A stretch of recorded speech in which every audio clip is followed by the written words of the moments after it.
નમસ્કાર મિત્રો, સ્વાગત છે તમારું અમારી યુટ્યુબ ચેનલમાં। તો મિત્રો, ગુજરાત હાઈકોર્ટ દ્વારા અલગ અલગ પોસ્ટ પર ભરતીની જાહેરાત કરવામાં આવેલી છે અને જેમના ઓનલાઈન અરજી ફોર્મ આજથી શરૂ કરી દેવામાં આવેલા છે।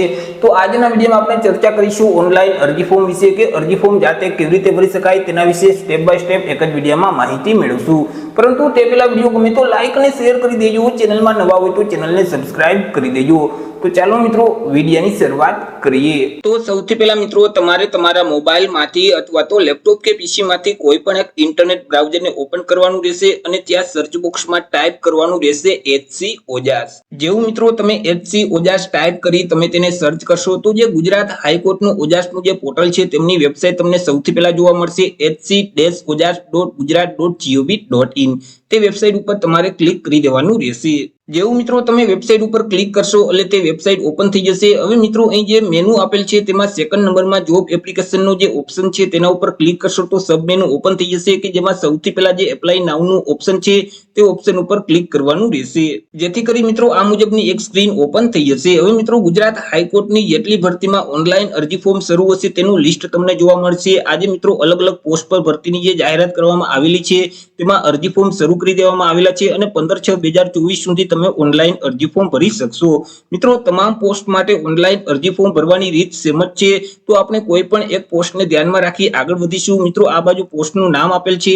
હવે તમારે જો આ અલગ અલગ જે પોસ્ટ છે તેનું નોટિફિકેશન ડાઉનલોડ કરવું હોય તો પોસ્ટના નામની સામે જે ડિટેલનું બટન છે તે બટન ઉપર ક્લિક કરશો તો પીડીએફ ફાઇલ છે તે તમારા ડિવાઇસમાં ડાઉનલોડ થઈ જશે।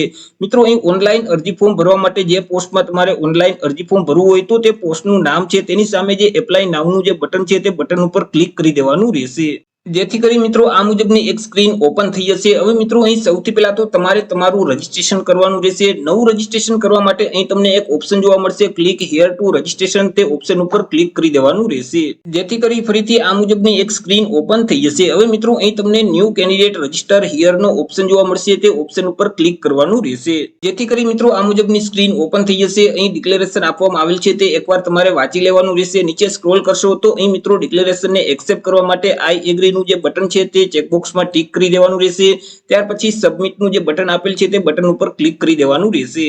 આગળ મિત્રો તમે કોના વડે લોગિન કરવા માંગો છો તે ઓપ્શન સિલેક્ટ કરવાનો રહેશે। જેમ કે તમારી પાસે આધાર કાર્ડ નંબર છે અને તમે આધાર કાર્ડ નંબર વડે લોગિન કરવા માંગતા હોય તો મિત્રો અહીં સૌથી પહેલો ઓપ્શન છે તે તમારે સિલેક્ટ કરી દેવાનો રહેશે। ત્યાર પછી મિત્રો તમારી પાસે ડિજી લોકર એકાઉન્ટ હોય અને તમે ડિજી લોકરના એકાઉન્ટના માધ્યમથી તમે લોગિન કરવા માંગતા હોય તો સેકન્ડ નંબરનો ઓપ્શન છે તે તમારે સિલેક્ટ કરી દેવાનો રહેશે। ત્યાર પછી મિત્રો તમારી પાસે ડિજી લોકર એકાઉન્ટ નથી પરંતુ તમે ડિજી લોકર એકાઉન્ટ બનાવી અને ત્યાર પછી તમે ડિજી લોકર એકાઉન્ટ વડે તમે લોગિન કરવા માંગતા હોય તો અહીં જે ત્રીજા નંબરનો જે ઓપ્શન છે તેને તમારે સિલેક્ટ કરી દેવાનું રહેશે। ત્યાર પછી મિત્રો તમારી પાસે એકેડમી બેંક ઓફ ક્રેડિટ એટલે કે એબીસી આઈડી કાર્ડ છે તો મિત્રો તમે એબીસી આઈડી કાર્ડ વડે મિત્રો લોગિન કરવા માંગતા હોય તો ચોથા નંબરનો ઓપ્શન સિલેક્ટ કરવાનો રહેશે। પરંતુ તમારી પાસે એબીસી આઈડી કાર્ડ નથી તો એબીસી આઈડી કાર્ડ બનાવી અને ત્યાર પછી એબીસી આઈડી વડે તમે લોગિન કરવા માંગતા હોય તો અહીં જે પાંચમા નંબરનો ઓપ્શન છે તેને તમારે સિલેક્ટ કરી દેવાનું રહેશે। મિત્રો એબીસી આઈડી નંબર કેવી રીતે મેળવી શકાય, એબીસી આઈડી કાર્ડ કેવી રીતે મેળવી શકાય તેના વિશે ઓલરેડી આપણે એક વિડીયો અપલોડ કરી દીધેલ છે। ત્યાર પછી મિત્રો તમારી પાસે પાન કાર્ડ હોય અને તમે પાનના માધ્યમથી મિત્રો લોગિન કરવા માંગતા હોય તો અહીં જે છઠ્ઠા નંબરનો ઓપ્શન છે તે તમારે સિલેક્ટ કરી દેવાનો રહેશે। પરંતુ અહીં મોટાભાગના વિદ્યાર્થી પાસે પોતાનું આધાર કાર્ડ હોય જ છે તો મિત્રો અહીં આધાર ઓપ્શન સિલેક્ટ કરી દેવાનો રહેશે। ત્યાર પછી તમારા જે આધાર કાર્ડના નંબર છે તે નંબર આ બોક્સમાં ટાઈપ કરી દેવાના રહેશે। ત્યાર પછી જનરેટ ઓટીપી ના બટન ઉપર ક્લિક કરવાનું રહેશે। જેવું મિત્રો તમે જનરેટ ઓટીપી ના બટન ઉપર ક્લિક કરશો તો તમે જે આધાર કાર્ડ નંબર આપેલ છે અને તે આધાર કાર્ડ જોડે જે મોબાઈલ નંબર લિંક છે તે મોબાઈલ નંબર ઉપર એક ઓટીપી નો મેસેજ મોકલવામાં આવશે। તે મેસેજમાં જે ઓટીપી હોય તે ઓટીપી આ બોક્સમાં ટાઈપ કરી દેવાનું રહેશે અને વેલિડેટ ઓટીપી ના બટન ઉપર ક્લિક કરી દેવાનું રહેશે। આગળ મિત્રો તમને એક રજીસ્ટ્રેશન ફોર્મ આપી દેવામાં આવશે, તે ફોર્મમાં તમામ માહિતી ભરવાની રહેશે કે જેમાં સૌથી પહેલા તો ઉમેદવારે પોતાનું નામ આ બોક્સમાં ટાઈપ કરી દેવાનું રહેશે। પિતાનું નામ છે તે અહીં ટાઈપ કરવાનું રહેશે, માતાનું નામ છે તે અહીં ટાઈપ કરી દેવાનું રહેશે, જેન્ડરને અહીંથી સિલેક્ટ કરી દેવાનું રહેશે અને તમારી જે જન્મ તારીખ છે તે જન્મ તારીખ કેલેન્ડરમાંથી સિલેક્ટ કરવાની રહેશે। નેશનાલિટીમાં સિટીઝન ઓફ ઇન્ડિયાને સિલેક્ટ કરી દેવાનું રહેશે। તમારું જે ઈમેલ આઈડી છે તે આઈડી આ બોક્સમાં ટાઈપ કરી દેવાનું રહેશે અને ફરીથી તે જ આઈડીને કન્ફર્મ કરવા માટે આ બોક્સમાં ટાઈપ કરવાનું રહેશે। ત્યાર પછી તમારા જે મોબાઈલ નંબર હોય તે નંબર અહીં ટાઈપ કરી દેવાના રહેશે અને ફરીથી તે મોબાઈલ નંબરને કન્ફર્મ કરવા માટે આ બોક્સમાં ટાઈપ કરી દેવાના રહેશે। જો તમે અન્ય બીજા કોઈ કોન્ટેક્ટ નંબર અથવા તો મોબાઈલ નંબર આપવા માંગતા હોય તો તમે આ બોક્સમાં ટાઈપ કરી શકો છો। ત્યાર પછી તમારે કોઈ પણ એક ઓળખના પુરાવા તરીકે આઈડી પ્રૂફ આપવાનું રહેશે। તમે જે આઈડી પ્રૂફ આપવા માંગતા હોય જેમ કે આધાર કાર્ડ છે, ફોટાવાળી બેંક પાસબુક છે, ડ્રાઇવિંગ લાયસન્સ છે, પાન કાર્ડ છે, પાસપોર્ટ છે, રેશન કાર્ડ છે, અથવા તો બીપીએલ કાર્ડ છે, અથવા તો વોટર આઈડી કાર્ડ એટલે કે ચૂંટણી કાર્ડ છે, અથવા તો કોઈ પણ સરકાર માન્ય ફોટા વાળું જે આઈડી, તેમાંથી મિત્રો તમે જે આઈડી પ્રૂફ આપવા માંગતા હોય તે આઈડી ના નામને સિલેક્ટ કરી દેવાનું રહેશે અને તે આઈડી નંબર આ બોક્સમાં ટાઈપ કરી દેવાના રહેશે. ત્યાર પછી આગળ તમારે અલગ અલગ બે એડ્રેસ આપવાના રહેશે કે જેમાં સૌથી પહેલા તો પ્રેઝન્ટ એડ્રેસ એટલે કે હાલનું સરનામું આપવાનું રહેશે. મિત્રો અહીં જગ્યાનું નામ અથવા તો મિત્રો તમારા વિસ્તારનું નામ, એરિયાનું નામ ટાઈપ કરી દેવાનું રહેશે. ત્યાર પછી મિત્રો તમારા તાલુકાનું નામ, ગામનું નામ ટાઈપ કરી દેવાનું રહેશે. ત્યાર પછી લોકેશન નજીકનું જે લેન્ડમાર્ક હોય તે ટાઈપ કરી દેવાનું રહેશે. ત્યાર પછી મિત્રો કન્ટ્રીનું નામ અહીંથી સિલેક્ટ કરી દેવાનું રહેશે. રાજ્યનું નામ અહીંથી સિલેક્ટ કરી દેવાનું રહેશે. ડિસ્ટ્રિક્ટનું નામ છે તે અહીંથી સિલેક્ટ કરી દેવાનું રહેશે અને તમારા એરિયાના પિનકોડ નંબર આ બોક્સમાં ટાઈપ કરવાના રહેશે. પ્રેઝન્ટ એડ્રેસ આપ્યા પછી આગળ તમારે પરમનન્ટ એડ્રેસ એટલે કે કાયમી સરનામું આપવાનું રહેશે. પરંતુ જો મિત્રો પ્રેઝન્ટ એડ્રેસ અને પરમનન્ટ એડ્રેસ બંને સેમ હોય તો અહીં ચેકબોક્સમાં તમારે ટીક કરી દેવાનું રહેશે. પરંતુ બંને અલગ અલગ હોય તો મિત્રો પરમનન્ટ એડ્રેસ છે તે આ ત્રણેય બોક્સમાં ટાઈપ કરી દેવાનું રહેશે. દેશનું નામ અહીંથી મિત્રો ઇન્ડિયા સિલેક્ટ કરી દેવાનું રહેશે. ત્યાર પછી રાજ્યનું નામ અહીંથી સિલેક્ટ કરી દેવાનું રહેશે. તમારા જિલ્લાનું નામ સિલેક્ટ કરી દેવાનું રહેશે અને એરિયાના પિનકોડ નંબર ટાઈપ કરી દેવાના રહેશે. આગળ મિત્રો તમારે તમારી રીતે પાસવર્ડ છે તે સેટ કરવાનું રહેશે. તમે જે પાસવર્ડ રાખવા માંગતા હોય તે પાસવર્ડ આ બોક્સમાં ટાઈપ કરી દેવાનો રહેશે અને સેમ પાસવર્ડ તે કન્ફર્મ કરવા માટે ફરીથી આ બોક્સમાં ટાઈપ કરવાનો રહેશે. મિત્રો અહીં જે સિક્યુરિટી કોડ આપવામાં આવેલ છે તે કોડ આ બોક્સમાં ટાઈપ કરવાનો રહેશે. અહીં ડિક્લેરેશન આપવામાં આવેલ છે તે વાંચી લેવાનું રહેશે અને એક્સેપ્ટ કરવા માટે આઈ એગ્રી ના ચેકબોક્સમાં ટિક કરી દેવાનું રહેશે અને સબમિટ ના બટન ઉપર ક્લિક કરવાનું રહેશે. આગળ મિત્રો તમે જે માહિતી આપેલ છે તે પ્રિવ્યુ મોડમાં ઓપન થઈ જશે. તેમાં તમામ માહિતી એકવાર ચેક કરી લેવાની રહેશે. જો માહિતીમાં કોઈ પણ ભૂલ હોય અને તમે તેને સુધારવા માંગતા હોય તો અહીં એડિટ રજિસ્ટ્રેશન ફોર્મનો ઓપ્શન છે તેના ઉપર ક્લિક કરી તમે માહિતી સુધારી શકશો. પરંતુ તમામ માહિતી સાચી હોય તો અહીં મિત્રો ચેકબોક્સ આપેલ છે તે તમામ ચેકબોક્સમાં તમારે ટિક કરી દેવાનું રહેશે. મિત્રો અહીં ચેકબોક્સમાં ટિક કર્યા પછી નીચે એક ડિક્લેરેશન આપેલ છે તેને વાંચી લેવાનું રહેશે. તે ડિક્લેરેશનને એક્સેપ્ટ કરવા માટે આઈ એગ્રી નું જે ચેકબોક્સ છે તેમાં પણ ટિક કરી દેવાનું રહેશે. ત્યાર પછી સબમિટ એન્ડ સેન્ડ ઓટીપી ના બટન ઉપર ક્લિક કરવાનું રહેશે. જેવું મિત્રો તમે સબમિટ એન્ડ સેન્ડ ઓટીપી ના બટન ઉપર ક્લિક કરશો એટલે રજીસ્ટ્રેશન કરતી વખતે તમે જે ઈમેલ આઈડી આપેલ છે તે આઈડી ઉપર એક ઓટીપી મોકલવામાં આવશે. તેમાં જે ઓટીપી હોય તે આ બોક્સમાં ટાઈપ કરી દેવાનો રહેશે. રજીસ્ટ્રેશન કરતી વખતે તમે જે મોબાઈલ નંબર આપેલ છે તે નંબર ઉપર એક ઓટીપી નો મેસેજ મોકલવામાં આવશે કે જેમાં ઓટીપી હોય તે ઓટીપી આ બોક્સમાં ટાઈપ કરી દેવાનો રહેશે. અહીં જે સિક્યુરિટી પિન જોવા મળે છે સેમ તે જ કોડ આ બોક્સમાં ટાઈપ કરવાનો રહેશે અને સબમિટ ના બટન ઉપર ક્લિક કરી દેવાનું રહેશે. જેથી કરી મિત્રો રજીસ્ટ્રેશન છે તે કમ્પ્લીટ થઈ જશે અને આગળ તમને એક એપ્લિકેશન નંબર આપવામાં આવશે ઈમેલના માધ્યમથી. મિત્રો તે એપ્લિકેશન નંબર આ બોક્સમાં ટાઈપ કરી દેવાનો રહેશે. રજીસ્ટ્રેશન કરતી વખતે તમે જે પાસવર્ડ સેટ કરેલ છે તે પાસવર્ડ આ બોક્સમાં ટાઈપ કરી દેવાનો રહેશે. અહીં જે સિક્યુરિટી પિન છે સેમ તે કોડ આ બોક્સમાં ટાઈપ કરી દેવાનો રહેશે અને સબમિટ ના બટન ઉપર ક્લિક કરવાનું રહેશે. મિત્રો તમે લોગિન કરશો એટલે આ મુજબની એક સ્ક્રીન ઓપન થઈ જશે. અહીં મિત્રો રજીસ્ટ્રેશન છે તે કમ્પ્લીટ બતાવે છે, તમે જોઈ શકો છો. આગળ મિત્રો અરજી ફોર્મ ભરવાનું રહેશે. અરજી ફોર્મ ભરવા માટે અહીં સાઇડ મેનુમાં તમને એપ્લિકેશનનો ઓપ્શન જોવા મળશે તે ઓપ્શન ઉપર ક્લિક કરી દેવાનું રહેશે.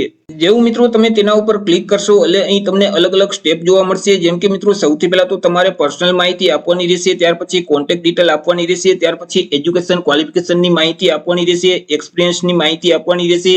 જો કોઈ પણ ક્રિમિનલ કેસ હોય તો તેની વિગત આપવાની રહેશે. તમે કઈ પોસ્ટમાં અરજી ફોર્મ ભરવા માંગો છો તે પોસ્ટને સિલેક્ટ કરવાની રહેશે. ડોક્યુમેન્ટ અપલોડ કરવાના રહેશે અને ત્યાર પછી ફાઇનલ અરજી ફોર્મ સબમિટ કરવાનું રહેશે.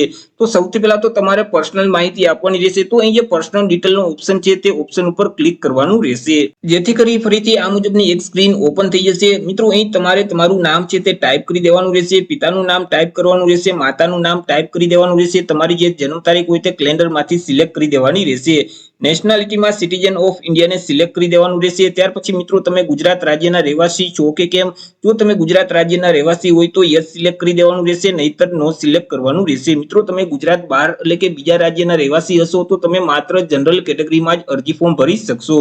ત્યાર પછી મિત્રો તમારું જેન્ડર કયું છે, મેલ ફિમેલ કે થર્ડ જેન્ડર તે અહીંથી સિલેક્ટ કરી દેવાનું રહેશે. વૈવાહિક સ્થિતિ એટલે કે મેરિટલ સ્ટેટસ અહીંથી સિલેક્ટ કરવાનું રહેશે. આગળ મિત્રો તમારે કેટેગરી એટલે કે તમારી જાતિ અહીંથી સિલેક્ટ કરવાની રહેશે. પરંતુ તમે જો અનામત વર્ગના ઉમેદવાર હોય તો તમારી પાસે જે કાસ્ટ સર્ટિફિકેટ છે, જાતિનું પ્રમાણપત્ર છે તેમની વિગત પણ આપવાની રહેશે. પ્રમાણપત્ર નંબર આ બોક્સમાં ટાઈપ કરી દેવાના રહેશે. ઇસ્યુ તારીખ કેલેન્ડરમાંથી સિલેક્ટ કરી દેવાની રહેશે. પરંતુ તમે એસસીબીસી એટલે કે ઓબીસી કેટેગરીના ઉમેદવાર હોય તો તમારી પાસે જે નોન ક્રિમિનલ સર્ટિફિકેટ છે તેમની વિગત પણ આપવાની રહેશે. સર્ટિફિકેટ નંબર આ બોક્સમાં ટાઈપ કરી દેવાના રહેશે. સર્ટિફિકેટ ઇસ્યુની તારીખ કેલેન્ડરમાંથી સિલેક્ટ કરી દેવાની રહેશે અને લાસ્ટ તારીખ એટલે કે વેલિડ અપ ટુ તારીખ અહીંથી કેલેન્ડરમાંથી સિલેક્ટ કરવાની રહેશે. સર્ટિફિકેટ કયા રાજ્યમાંથી મેળવેલ છે તે રાજ્યનું નામ અહીંથી સિલેક્ટ કરવાનું રહેશે. ત્યાર પછી મિત્રો તમે હેન્ડીકેપ ઉમેદવાર છો કે કેમ? જો હેન્ડીકેપ ઉમેદવાર હોય તો યસ સિલેક્ટ કરવાનું રહેશે અને તેમની વિગત પણ આપવાની રહેશે. તમારી પાસે જે હેન્ડીકેપનું સર્ટિફિકેટ છે તે સર્ટિફિકેટ નંબર આ બોક્સમાં ટાઈપ કરી દેવાના રહેશે. ત્યાર પછી સર્ટિફિકેટની તારીખ કેલેન્ડરમાંથી સિલેક્ટ કરી દેવાની રહેશે અને વિકલાંગતાનો પ્રકાર કયો છે તે પ્રકાર અહીંથી સિલેક્ટ કરવાનો રહેશે અને વિકલાંગતાની ટકાવારી અહીં ટાઈપ કરી દેવાની રહેશે. પરંતુ તમે હેન્ડીકેપ ઉમેદવાર નથી તો અહીંથી તમારે નો સિલેક્ટ જ રાખવાનું રહેશે. ત્યાર પછી મિત્રો તમે સરકારી કર્મચારી છો કે કેમ? જો સરકારી કર્મચારી હોય તો યસ સિલેક્ટ કરી દેવાનું રહેશે અને મિત્રો તમે કઈ સર્વિસ કરો છો તેમનો પ્રકાર અહીંથી સિલેક્ટ કરવાનો રહેશે. જોઈનિંગ તારીખ કેલેન્ડરમાંથી સિલેક્ટ કરી દેવાની રહેશે. પરંતુ તમે સરકારી કર્મચારી નથી તો અહીં તમારે નો સિલેક્ટ જ રાખવાનું રહેશે. તમે માજી સૈનિક છો કે કેમ? જો માજી સૈનિક હોય તો યસ સિલેક્ટ કરી દેવાનું રહેશે અને મિત્રો સેવા શરૂ કર્યાની તારીખ એટલે કે જોઈનિંગ તારીખ અહીંથી સિલેક્ટ કરવાની રહેશે અને સેવા સમાપ્ત કર્યાની તારીખ એટલે કે ડિસ્ચાર્જ તારીખ અહીંથી સિલેક્ટ કરી દેવાની રહેશે. પછી નિવૃત્તિના સમયે મિત્રો જે તે પોસ્ટ હોય તે પોસ્ટનું નામ અહીં ટાઈપ કરી દેવાનું રહેશે. પરંતુ તમે માજી સૈનિક નથી તો અહીંથી તમારે નો સિલેક્ટ જ રાખવાનું રહેશે. ત્યાર પછી મિત્રો તમારી માતૃભાષા કઈ છે? માતૃભાષા અહીંથી સિલેક્ટ કરી દેવાની રહેશે. આગળ તમારે લેંગ્વેજની વિગત આપવાની રહેશે. અહીં અલગ અલગ 3 લેંગ્વેજ જોવા મળે છે, ગુજરાતી, હિન્દી અને અંગ્રેજી. મિત્રો જે લેંગ્વેજ તમે રીડ કરી શકતા હોય તો તેની સામે જે ચેકબોક્સ છે તેમાં ટીક કરી દેવાનું રહેશે. જે લેંગ્વેજ તમે રાઇટ કરી શકતા હોય એટલે કે લખી શકતા હોય તો તેની સામે જે ચેકબોક્સ છે તેમાં તમારે ટીક કરી દેવાનું રહેશે. જે લેંગ્વેજ તમે સ્પીક એટલે કે બોલી શકતા હોય તો તેની સામે જે ચેકબોક્સ છે તેમાં તમારે ટીક કરી દેવાનું રહેશે. તમામ માહિતી ભરાઈ જાય એટલે અહીં જે કેપ્ચા કોડ આપવામાં આવેલ છે, સિક્યુરિટી કોડ આપવામાં આવેલ છે, સેમ કોડ આ બોક્સમાં ટાઈપ કરી દેવાનું રહેશે અને સેવ એન્ડ નેક્સ્ટના બટન ઉપર ક્લિક કરવાનું રહેશે. આગળ મિત્રો તમારે એડ્રેસની વિગત આપવાની રહેશે. પરંતુ રજીસ્ટ્રેશન કરતી વખતે તમે જે એડ્રેસ આપેલ છે તે ઓટોમેટિક લઈ લેશે. તમે જો તેને એમનેમ રાખવા માંગતા હોય તો ડાયરેક્ટ નીચે સ્ક્રોલ કરી અને અહીં જે કેપ્ચા કોડ આપવામાં આવેલ છે તે સિક્યુરિટી કોડ આ બોક્સમાં ટાઈપ કરી અને સેવ એન્ડ નેક્સ્ટના બટન ઉપર ક્લિક કરી દેવાનું રહેશે. પરંતુ તમે એડ્રેસમાં ફેરફાર કરવા માંગતા હોય તો તે ફેરફાર કરી અને ફરીથી કોડ ટાઈપ કરી અને સેવ એન્ડ નેક્સ્ટના બટન ઉપર ક્લિક કરી દેવાનું રહેશે. આગળ મિત્રો તમારે એજ્યુકેશન ક્વોલિફિકેશન એટલે કે શૈક્ષણિક લાયકાતની વિગત આપવાની રહેશે કે જેમાં સૌથી પહેલા તો તમે જે ધોરણ 10 ની પરીક્ષા હતો તો તે સમકક્ષની પરીક્ષા પાસ કરેલ છે તેની વિગત આપવાની રહેશે. તો અહીંથી ધોરણ 10 ને સિલેક્ટ કરી દેવાનું રહેશે. ત્યાર પછી ધોરણ 10 ની પરીક્ષા જે બોર્ડમાંથી પાસ કરેલ છે તે બોર્ડનું નામ અહીંથી સિલેક્ટ કરી દેવાનું રહેશે. પાસિંગ મંથ અહીંથી સિલેક્ટ કરવાનું રહેશે. પાસિંગ યર અહીંથી સિલેક્ટ કરી દેવાનું રહેશે. શાળાનું નામ આ બોક્સમાં ટાઈપ કરી દેવાનું રહેશે. રોલ નંબર અહીં ટાઈપ કરી દેવાનું રહેશે. ત્યાર પછી મિત્રો અહીં તમારું જે રિઝલ્ટ છે તેમાં ટકાવારી આપેલ છે કે સીજીપીએ, જો ટકાવારી આપેલ હોય તો ટકાવારીને સિલેક્ટ કરી દેવાની રહેશે. ટોટલ માર્ક છે તે આ બોક્સમાં ટાઈપ કરવાના રહેશે. તમે કેટલા માર્ક મેળવેલ છે તે મેળવેલ માર્ક અહીં ટાઈપ કરી દેવાના રહેશે જેથી કરી ટકાવારી ઓટોમેટિક આવી જશે. પરંતુ જો સીજીપીએ હોય તો અહીંથી સીજીપીએ ને સિલેક્ટ કરી દેવાનું રહેશે. ત્યાર પછી મિત્રો મેક્સિમમ સીજીપીએ કેટલા છે તે અહીં ટાઈપ કરી દેવાનું રહેશે. તેમાંથી તમે કેટલા સીજીપીએ મેળવેલ છે તે મેળવેલ સીજીપીએ અહીં ટાઈપ કરવાના રહેશે જેથી કરી સીજીપીએ ની ટકાવારી ઓટોમેટિક આવી જશે. આગળ મિત્રો તમે જે ધોરણ 12 ની પરીક્ષા અથવા તો તે સમકક્ષની પરીક્ષા પાસ કરેલ છે તેમની વિગત આપવાની રહેશે. તેના માટે અહીં ચેકબોક્સમાં ટીક કરી અને મિત્રો અહીંથી ધોરણ 12 ને સિલેક્ટ કરી દેવાનું રહેશે. બોર્ડનું નામ છે તે અહીંથી સિલેક્ટ કરી દેવાનું રહેશે. પાસિંગ મંથ અને પાસિંગ યર પણ સિલેક્ટ કરી દેવાનું રહેશે. શાળાનું નામ આ બોક્સમાં ટાઈપ કરી દેવાનું રહેશે. રોલ નંબર છે તે અહીં આ બોક્સમાં ટાઈપ કરવાનો રહેશે. ત્યાર પછી મિત્રો રિઝલ્ટમાં જો ટકાવારી હોય તો ટકાવારીને સિલેક્ટ કરી અને ટોટલ માર્ક આ બોક્સમાં ટાઈપ કરી દેવાના રહેશે. મેળવેલ માર્ક અહીં ટાઈપ કરી દેવાના રહેશે જેથી કરી ટકાવારી ઓટોમેટિક આવી જશે. જો સીજીપીએ હોય તો સીજીપીએ ને સિલેક્ટ કરી અને મેક્સિમમ સીજીપીએ આ બોક્સમાં ટાઈપ કરવાના રહેશે. તમને જેટલા સીજીપીએ મળેલ છે તે સીજીપીએ આ બોક્સમાં ટાઈપ કરવાના રહેશે જેથી કરી ટકાવારી ઓટોમેટિક આવી જશે. આગળ મિત્રો તમે ગ્રેજ્યુએશન કરેલ હોય તો તેની વિગત પણ આપવાની રહેશે. તેના માટે ચેકબોક્સમાં ટીક કરી અને તમે જે ડિગ્રી મેળવેલ હોય તે ડિગ્રીનું નામ અહીંથી સિલેક્ટ કરી દેવાનું રહેશે. યુનિવર્સિટીનું નામ અહીંથી સિલેક્ટ કરી દેવાનું રહેશે. પાસિંગ મંથ સિલેક્ટ કરી દેવાનું રહેશે. પાસિંગ યર અહીંથી સિલેક્ટ કરવાનું રહેશે. તમારી કોલેજ અથવા તો ઇન્સ્ટિટ્યૂટનું નામ આ બોક્સમાં ટાઈપ કરવાનું રહેશે. રોલ નંબર ટાઈપ કરી દેવાનું રહેશે. ત્યાર પછી રિઝલ્ટમાં ટકાવારી આપેલ છે કે સીજીપીએ, જો ટકાવારી આપેલ હોય તો ટકાવારીને સિલેક્ટ કરી ટોટલ માર્ક આ બોક્સમાં ટાઈપ કરી દેવાના રહેશે. તમને કેટલા માર્ક મળેલ છે તે મેળવેલ માર્ક આ બોક્સમાં ટાઈપ કરવાના રહેશે જેથી કરી ટકાવારી ઓટોમેટિક આવી જશે. પરંતુ જો સીજીપીએ આપેલ હોય તો સીજીપીએ ને સિલેક્ટ કરી અને મેક્સિમમ સીજીપીએ આ બોક્સમાં ટાઈપ કરવાના રહેશે. તેમાંથી તમને કેટલા સીજીપીએ મળેલ છે તે મેળવેલ સીજીપીએ અહીં ટાઈપ કરવાના રહેશે જેથી કરી ટકાવારી ઓટોમેટિક આવી જશે. એવી જ રીતે આગળ તમે પોસ્ટ ગ્રેજ્યુએશન કરેલું હોય તો તેમની વિગત પણ આપી દેવાની રહેશે અને અન્ય કોઈ પણ તમારી પાસે ક્વોલિફિકેશન હોય તો તેમની વિગત આપી દેવાની રહેશે. એજ્યુકેશન ક્વોલિફિકેશનની વિગત ફિલ કરી અને મિત્રો અહીં જે કેપ્ચા કોડ આપવામાં આવેલ છે, સિક્યુરિટી કોડ છે, તે કોડ આ બોક્સમાં ટાઈપ કરી દેવાનું રહેશે અને સેવ એન્ડ નેક્સ્ટના બટન ઉપર ક્લિક કરી દેવાનું રહેશે. આગળ મિત્રો તમારી પાસે જો કોઈ પણ પ્રકારના કામનો અનુભવ હોય અને તમે તેની વિગત આપવા માંગતા હોય તો આપી શકો છો. અહીંથી તમારે યસ સિલેક્ટ કરી દેવાનું રહેશે. તમે જે સંસ્થામાં કામ કરો છો તે સંસ્થાનું નામ અહીં ટાઈપ કરી દેવાનું રહેશે. સંસ્થા ગવર્મેન્ટ છે કે પ્રાઇવેટ તે ઓપ્શન અહીંથી સિલેક્ટ કરી દેવાનું રહેશે. તમારી પાસે કયા કામનો અનુભવ છે, driver related, court manager related કે અધર પોસ્ટ રિલેટેડ, તે ઓપ્શન અહીંથી સિલેક્ટ કરી દેવાનું રહેશે. તમે જે સંસ્થામાં કામ કરતા હતા ત્યાં તમારો હોદ્દો જે તે હોય તે હોદ્દાનું નામ અહીં ટાઈપ કરી દેવાનું રહેશે. તમારી જોઈનિંગ તારીખ કેલેન્ડરમાંથી સિલેક્ટ કરી દેવાની રહેશે. તમે જે જોબ છોડેલ છે તે તારીખ અહીંથી કેલેન્ડરમાંથી સિલેક્ટ કરી દેવાની રહેશે. તમે જે સંસ્થામાં કામ કરતા હતા ત્યાં તમારું જે પે સ્કેલ એટલે કે સીટીસી હોય તે સીટીસી અહીં ટાઈપ કરી દેવાનું રહેશે. તમે જે જગ્યાએ કામ કરતા હતા ત્યાં તમારી જે તે ફરજો હોય તે ફરજો આ બોક્સમાં ટાઈપ કરી દેવાની રહેશે. અને જો એક કરતા વધારે કંપની અથવા તો સંસ્થાનો તમારી પાસે અનુભવ છે તો એક કંપનીના અનુભવની વિગત આપ્યા પછી એડ મોરના બટન ઉપર ક્લિક કરશો તો ફરીથી બીજી કંપનીના અનુભવની વિગત દર્શાવવા માટે બોક્સ જોવા મળશે. તેમાં બીજી કંપનીના અનુભવની વિગત તમે દર્શાવી શકશો. પરંતુ મિત્રો તમારી પાસે જો અનુભવ ન હોય તો અહીંથી તમારે નો સિલેક્ટ કરી દેવાનું રહેશે. પછી અહીં જે કેપ્ચા કોડ જોવા મળે છે, સિક્યુરિટી કોડ જોવા મળે છે, તે કોડ આ બોક્સમાં ટાઈપ કરી દેવાના રહેશે અને સેવ એન્ડ નેક્સ્ટ ના બટન ઉપર ક્લિક કરી દેવાનું રહેશે. આગળ મિત્રો તમારી સામે એફઆઈઆર નોંધાયેલ હોય અથવા તો ફોજદારી કાર્યવાહી થયેલ હોય અથવા તો કેસ કોર્ટમાં પેન્ડિંગ હોય અથવા તો કેસ નોંધાયેલ હોય કે કોર્ટ તરફથી તમને દોષિત ઠરાવેલ હોય તો અહીંથી તમારે યસ સિલેક્ટ કરી દેવાનું રહેશે અને તે કેસની વિગત અહીં ટાઈપ કરવાની રહેશે. પરંતુ તમારી સામે કોઈ પણ કેસ નથી થયેલ, ફોજદારી કાર્યવાહી થયેલ નથી તો અહીંથી તમારે નો સિલેક્ટ જ રાખવાનું રહેશે. અને અહીં ડિક્લેરેશન આપેલ છે તે એકવાર વાંચી એક્સેપ્ટ કરવા માટે આઈ એગ્રી ના ચેકબોક્સમાં ટીક કરી દેવાનું રહેશે. અહીં જે કેપ્ચા કોડ આપવામાં આવેલ છે સેમ કોડ આ બોક્સમાં ટાઈપ કરી અને સેવ એન્ડ નેક્સ્ટ ના બટન ઉપર ક્લિક કરી દેવાનું રહેશે. આગળ મિત્રો તમારે કઈ પોસ્ટમાં અરજી ફોર્મ ભરવું છે તે પોસ્ટના નામને સિલેક્ટ કરવાનું રહેશે. અહીં તમને અલગ અલગ બે કોર્ટના નામ જોવા મળશે, ડિસ્ટ્રિક્ટ કોર્ટ અને હાઈકોર્ટ. તો મિત્રો જે ડિસ્ટ્રિક્ટ કોર્ટ છે તેમાં કઈ કઈ પોસ્ટ છે તો કે ગુજરાતી સ્ટેનોગ્રાફર ગ્રેડ 2 અને ગ્રેડ 3 ની પોસ્ટ છે.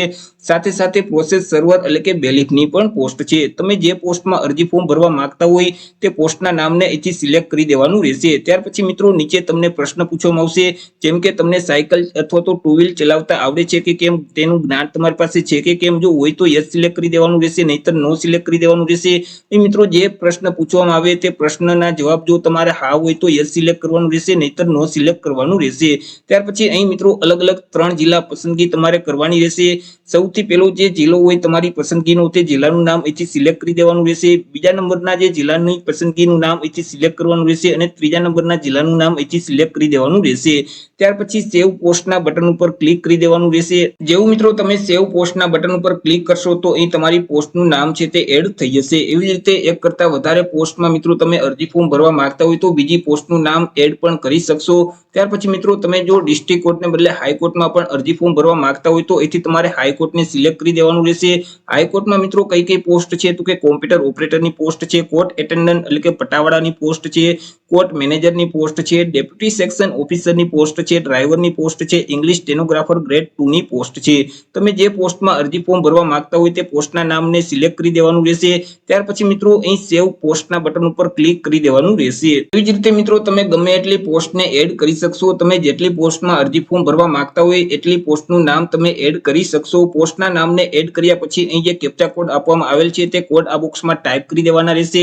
ત્યાર પછી અહીં જે ડિક્લેરેશન આપવામાં આવેલ છે તેને એકવાર વાંચી અને તેને એક્સેપ્ટ કરવા માટે આઈ એગ્રી ના બટન ઉપર ક્લિક કરી દેવાનું રહેશે અને સેવ એન્ડ નેક્સ્ટ ના બટન ઉપર ક્લિક કરવાનું રહેશે. આગળ મિત્રો ડોક્યુમેન્ટમાં તમારે ફોટો અને સિગ્નેચર અપલોડ કરવાના રહેશે. તો સૌથી પહેલા તો ફોટોગ્રાફ અપલોડ કરવાનો રહેશે. તમે જે ફોટો અપલોડ કરો, જે ફાઇલ અપલોડ કરો છો તે ફાઇલનું ફોર્મેટ જેપીજી અથવા તો જેપીજી ફોર્મેટ જ હોવું જોઈએ. ફાઇલની જે સાઇઝ છે તે ઓછામાં ઓછી 10 KB અને વધુમાં વધુ 200 KB સુધી હોવી જોઈએ. ચોઈસ ફાઇલના બટન ઉપર અથવા તો બ્રાઉઝના બટન ઉપર ક્લિક કરશો તો ડિવાઇસ ઓપન થઈ જશે કે જ્યાં તમે સ્કેન કરેલો પાસપોર્ટ સાઇઝનો ફોટોગ્રાફ રાખેલ છે તેને સિલેક્ટ કરશો તો અહીં સાઇડમાં ફોટોગ્રાફ અપલોડ થઈ જશે. એવી જ રીતે નીચે તમારે સિગ્નેચર અપલોડ કરવાની રહેશે. પરંતુ જે ફાઇલ અપલોડ કરો છો તે ફાઇલનું ફોર્મેટ જેપીજી અથવા તો જેપીજી ફોર્મેટ હોવું જોઈએ. ફાઇલની સાઇઝ ઓછામાં ઓછી 10 KB વધુમાં વધુ 30 KB હોવું જોઈએ. બ્રાઉઝના બટન ઉપર ક્લિક કરી અને તમે જ્યાં સ્કેન કરેલી સિગ્નેચર રાખેલ છે તેને સિલેક્ટ કરી દેશો એટલે અહીં સિગ્નેચર અપલોડ થઈ જશે. ફોટો અને સિગ્નેચર અપલોડ થઈ જશે એટલે અહીં તમને એક સબમિટનું બટન જોવા મળશે. તે બટન ઉપર ક્લિક કરવાનું રહેશે. આગળ મિત્રો તમે જે અરજી ફોર્મ ભરેલ છે તે પ્રિવ્યુ મોડમાં ઓપન થઈ જશે. તેમાં તમામ માહિતી ચેક કરી લેવાની રહેશે. જો તમે કોઈ પણ પ્રકારનો ફેરફાર કરવા માંગતા હોય તો અહીં જે નીચે બેકનું ઓપ્શન આપેલ છે તેના વડે ક્લિક કરી અને તમે ફરીથી તે ફોર્મમાં જઈ શકશો. પરંતુ તમામ માહિતી જો સાચી હોય તો નીચે સ્ક્રોલ કરશો તો અહીં ફાઇનલ સબમિટનું બટન જોવા મળશે. તે બટન ઉપર ક્લિક કરી તમારે તમારી અરજીને ફાઇનલ સબમિટ કરી દેવાની રહેશે. ફાઇનલ સબમિટના બટન ઉપર ક્લિક કરશો તો ફરીથી આ મુજબની એક સ્ક્રીન ઓપન થઈ જશે કે જ્યાં મિત્રો તમામ ચેકબોક્સમાં તમારે ટિક કરી દેવાનું રહેશે. તમામ ચેકબોક્સમાં ટિક કર્યા પછી અહીં જે ફાઇનલ સબમિટનું બટન છે તે બટન ઉપર ક્લિક કરવાનું રહેશે. અરજી ફોર્મને ફાઇનલ સબમિટ કરી દેશો એટલે અહીં તમે જોઈ શકશો કે અરજી ફોર્મ છે તે કમ્પ્લીટ થઈ ગયેલ છે. આગળ મિત્રો તમારે અરજી ફી ભરવાની રહેશે. ઓનલાઈન અરજી ફી ભરવાની રહેશે. ઓનલાઈન અરજી ફી ભરવા માટે મિત્રો અહીં તમને ઓપ્શન જોવા મળશે ક્લિક હિયર ટુ પેમેન્ટ, તે ઓપ્શન ઉપર ક્લિક કરી દેવાનું રહેશે. આગળ મિત્રો આ મુજબની એક સ્ક્રીન ઓપન થઈ જશે કે જેમાં તમને તમારી માહિતી જોવા મળશે. જેમ કે મિત્રો તમારું નામ છે તે તમને જોવા મળશે, અરજી નંબર તમને જોવા મળશે, ત્યાર પછી તમારે કેટલા રૂપિયા અરજી ફી ભરવાની છે તે રકમ રૂપિયા જોવા મળશે. મિત્રો અહીં જે પે નાઉનો જે ઓપ્શન આપેલ છે તે બટન ઉપર ક્લિક કરી દેવાનું રહેશે. આગળ મિત્રો અલગ ત્રણ જોવા મળે HDFC ICICI બેંક, તમે જે ઓપ્શન લાગુ પડતો હોય તે ઓપ્શન સિલેક્ટ કરશો એટલે આગળ મિત્રો તમારા બેંક ખાતાની વિગત માંગશે. મિત્રો તમારા ક્રેડિટ કાર્ડ અથવા તો ડેબિટ કાર્ડની વિગત માંગશે, તેને ફિલ કરી દેવાની રહેશે અને સબમિટના બટન ઉપર ક્લિક કરશો એટલે તમે જે બેંક એકાઉન્ટની વિગત આપેલ છે તે બેંક ખાતા જોડે જે મોબાઈલ નંબર લિંક હશે તે નંબર ઉપર એક OTP હશે, તે OTP ના બોક્સમાં ટાઈપ કરી અને સબમિટના બટન ઉપર ક્લિક કરશો તો તમારી ઓનલાઈન અરજી ફી છે તે ભરાઈ જશે.